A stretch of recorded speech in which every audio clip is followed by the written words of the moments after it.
ஸ்வேதா, நாளைக்கு public exam தானே? ஆமாம்ப்பா. இங்கே பாரு ஸ்வேதா, படிப்பு தான் முக்கியம். படிப்பு மட்டும்தான் முக்கியம்.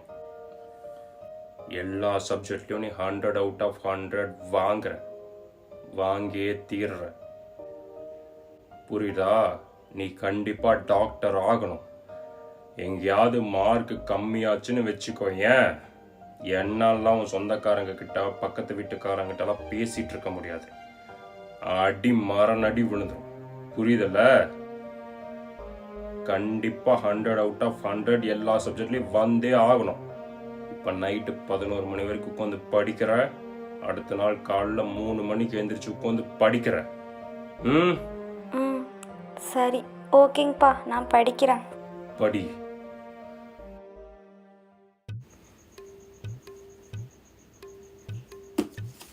என்ன பீஸு, நாளைக்கு பப்ளிக் எக்ஸாமா?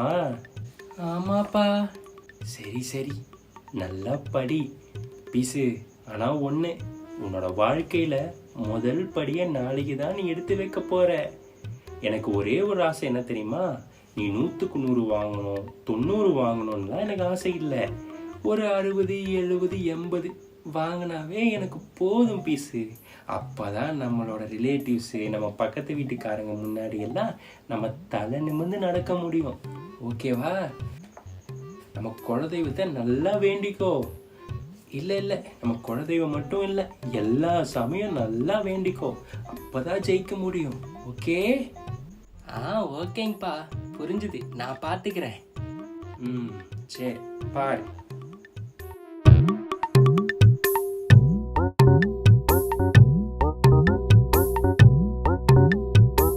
சாமி கடவுளே, நான் உங்ககிட்ட எங்கள் அப்பா சொன்ன மாதிரி வெறும் 70 மார்க்கு 80 மார்க்கு தான் கேட்குறேன்.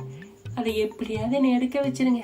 இப்போ நான் படிக்க போகிறேன். நான் படித்தது மட்டுமே நாளைக்கு கேள்வியாக வரணும். ஓகேவா?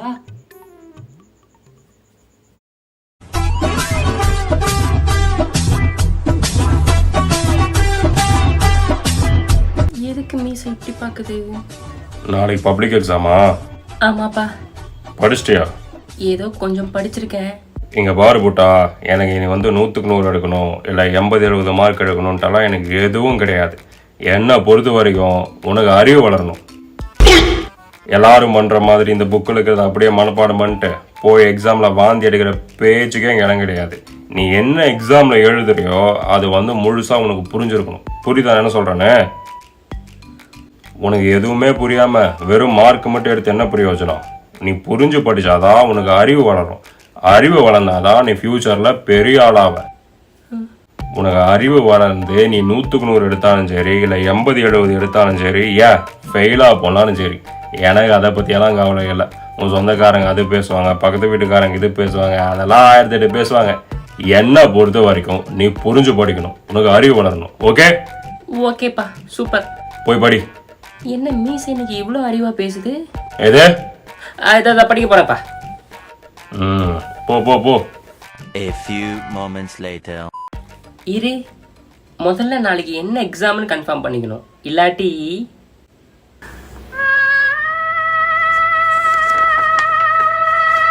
ஆல் தி பெஸ்ட் பா. சார், என்னடா கொஸ்டின் பேப்பரை மாற்றி கொடுத்துட்டீங்கன்னு நினைக்கிறேன். எல்லாமே தமிழில் இருக்கு. இன்னைக்கு இங்கிலீஷ் எக்ஸாம் தானே? எது? டேய், உனக்கு இன்னைக்கு தமிழ் எக்ஸாம்டா. என்னதே? கன்ஃபார்ம் பண்ணிட்டு தான் மற்ற வேலையை. இங்கே இந்த டைரி.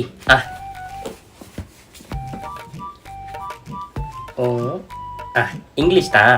அப்போ ஓகே. டேய், என்னடா பண்ற? பப்ளிக் எக்ஸாம் படிக்க போறடா. அது ஏன் நோட்ரா?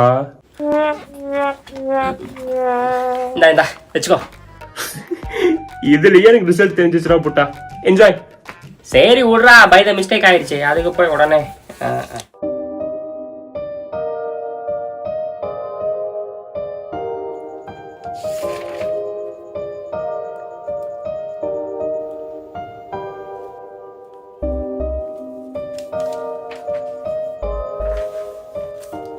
அப்பா,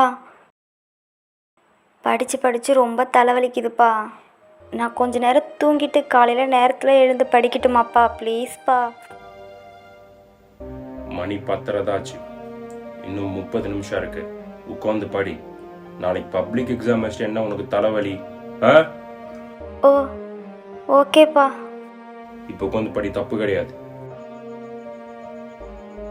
ஐயோ தூங்கிட்டானா? சரி எழுப்ப வேண்டாம்.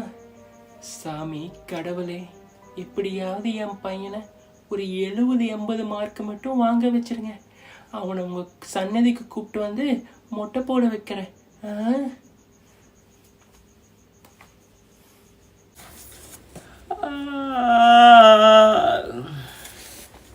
டேய், மணி 10:30 இன்னும் என்னடா படிச்சுட்டு இருக்க? போய் தூங்குடா, காலைல படிப்பியாமா? ஓகேப்பா, good night. The next day. இந்த எக்ஸாமுக்கு தான் மீச சொன்னதுனால கொஞ்சம் நல்லாவே படிச்சுட்டு வந்த மாதிரி எனக்கு ஒரு ஃபீலிங்காக இருக்கு.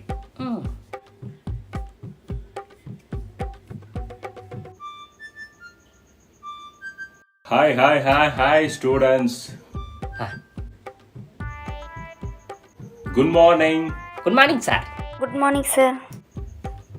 ஸோ நான் நினச்சி கூட பார்க்கல உங்களோட ரூம்க்கே வந்து நான் சூப்பர்வைசராக வருவேன்னு சொல்லிட்டு. It's okay. இன்னைக்கு உங்களோட வாழ்க்கையில் ரொம்ப ரொம்ப முக்கியமான நாள். உங்களோட பப்ளிக் எக்ஸாம் எழுத போகிறீங்க. So best of luck for every one.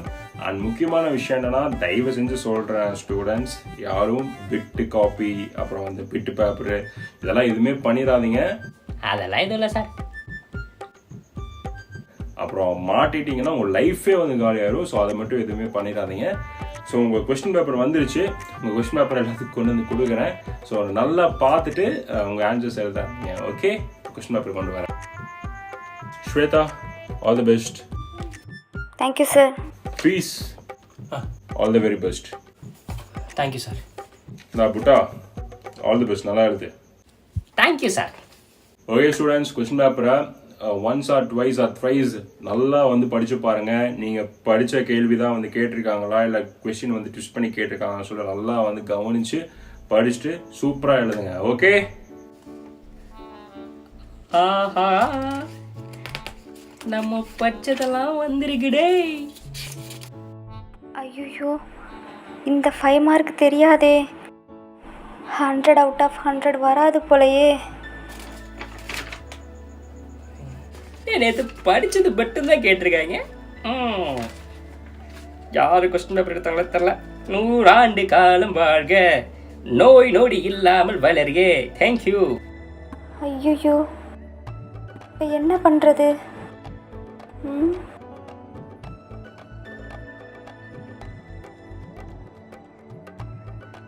சரி, எழுதுவோம்.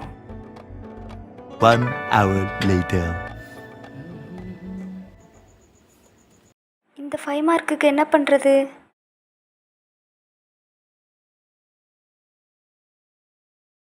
வேற வழி இல்லை.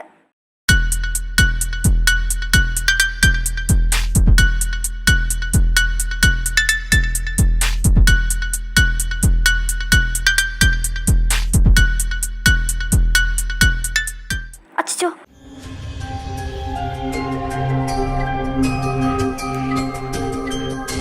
ஏய் எவன்டா அவன்? பப்ளிக் எக்ஸாமுக்கு பிட்டு பேப்பர் எடுத்து வந்திருக்குது. எவன்டா அவன் பப்ளிக் எக்ஸாமுக்கு விட்டு கொண்டு வந்தது?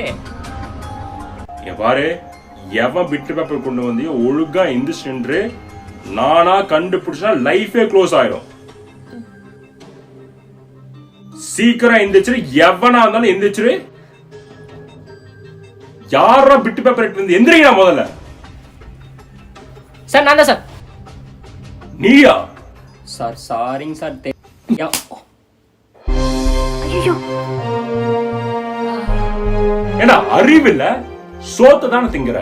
பப்ளிக் எக்ஸாம் பிட்டு பேப்பர் எடுத்து வந்திருக்க. இல்ல ஸ்கூல் டெஸ்ட் அவனுக்கு படிக்க வைக்கலையா அவனுக்கு? எவனாவது கொண்டு வரானா பப்ளிக் எக்ஸாம் பிட்டு பேப்பரு? நல்ல வேலை நான் வந்த. வேற எவ்வளவு சூப்பர்வைசரா வந்து வச்சுக்கேன், உன் லைஃப் என்ன காலியா இருக்கு. அறிவு இல்ல. பாரு, இதுதான் லாஸ்ட். எங்கேயாவது நீ பண்ண. ஓகே சார், இனிமேல் இப்படி பண்ண மாட்டேங்க சார். இதே ஃபர்ஸ்ட் அண்ட் லாஸ்டா இருக்குங்க சார். மன்னிச்சுக்கோங்க சார். உட்கார்ந்து எழுதுடா. சரி, தேங்க்யூ சார். என்ன இப்படி வலிக்குது? புட்டா, ஐம் சாரி புட்டா. எழுது ஒன்றும் பிரச்சனை இல்லை, வலிக்கலாம் இல்லை, நீ எழுது.